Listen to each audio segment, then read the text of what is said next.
Mapagpalang buhay po sa lahat ng mga OFWs all around the world. Nandito po tayo ngayon sa Sandia Homes na kung saan po, ayan po, no, napakadami na pong nakatayong bahay dito. At ang good thing po, ito na po ang napakagandang amenities area natin. Sa ayan po, sa landscape pa lang, refreshing na. So ito po ang ating clubhouse. Mapapansin niyo po, no, kamukha din siya no, sa Meridian, sa Valle Dulce, kasi yan po yung ating design, minimalist. Yan, ang ganda, no? So high ceiling. So dito po makikita natin sa amenities ang swimming pool. Ayan po, may signage, no, playground, basketball court, clubhouse at picnic area. Halika, puntahan po natin sa loob. So dito po sa kanan, nandyan po ang ating office ng admin. Yan po, no. Tapos dito po ay po pwede nating magamit para sa ating mga personal, ano po, no, papareserve lang po natin ito. Yung ating function area. Yan po, no, kasya po siguro mga 100 na tao dito. So yan po siya, high ceiling po yan, no. Yan, ganda. At saka presko po talaga, maliwanag. Maaliwalas. At ito na po ang paborito ng mga Pilipino, syempre mga kabayan natin OFWs at ang pamilya, syempre swimming pool. Ayan po, ito po ay isang kiddie pool yan. 2 feet, ayan nakalagay. 2 feet, no diving, kasi pag nag-diving ka maumpog ka. Yun. Kidding aside, ito naman po yung ating adult pool. Yeah, wow, laking ganda. Naku, sarap tumalon, no? Sarap mag-swimming na. 4 feet naman po ang ating maximum dito. And again, no diving para sa safety naman po, no.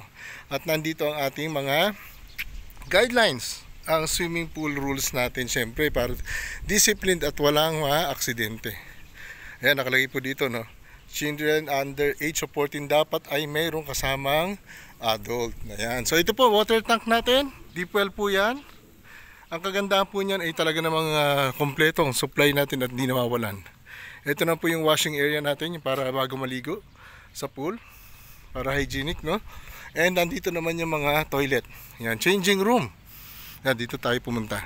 At meron din po ditong ugasan at maaari po din mag-barbecue. Wow! Ayun, no?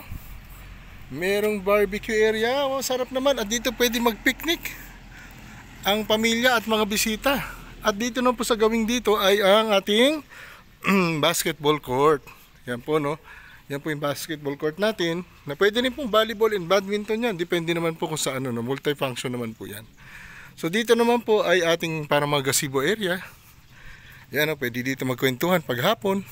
Yan, paupo-upo tayo dyan. And dito naman po sa gawing dito ay ang ating playground. Siyempre para sa mga bata, di ba, sa mga kids. Ganda, yan, no? Very safe, no? Damo kasing nasa baba, hindi sila masusugatan. So meron yung mga siso, ay may mga laruan, no? Slide. Ayan, tsaka swing. Ang ganda. So napakaganda po kasi may amenities ang ating Sandia Homes na napakaganda ma-i-enjoy ng mga homeowners natin. At pati mga bisita na rin pag minsan ay napapasyal sila. Ayan po, at doon pong gawin doon ay tanaw na tanaw na. Ayun, no, tataas kong konti ang Tagaytay Ridge. At doon naman po sa kabila, ayan po, kitang-kita ang Mount Makiling. Ang ganda, no? So ayan po, no, congratulations sa ating mga kaibigan, mga kabayan, mga OFWs at mga kukuha pa. As of May 18, 2024 po, ay nandito po tayo ngayon at marami pang pwedeng makakuha, habol-habol, no? So yan po. PM lang po sa mga interesado para po makakuha rin tayo ng staycation, bakasyonan, retirement home, at residential. Pwede po dito sa Sandia Homes, Tanawan, Batangas. Yan po. Congratulations once again. Salamat po mga kabayan, OFWs all around the world. Ito muli ang inyong lingkod, DJ Double D. Salamat!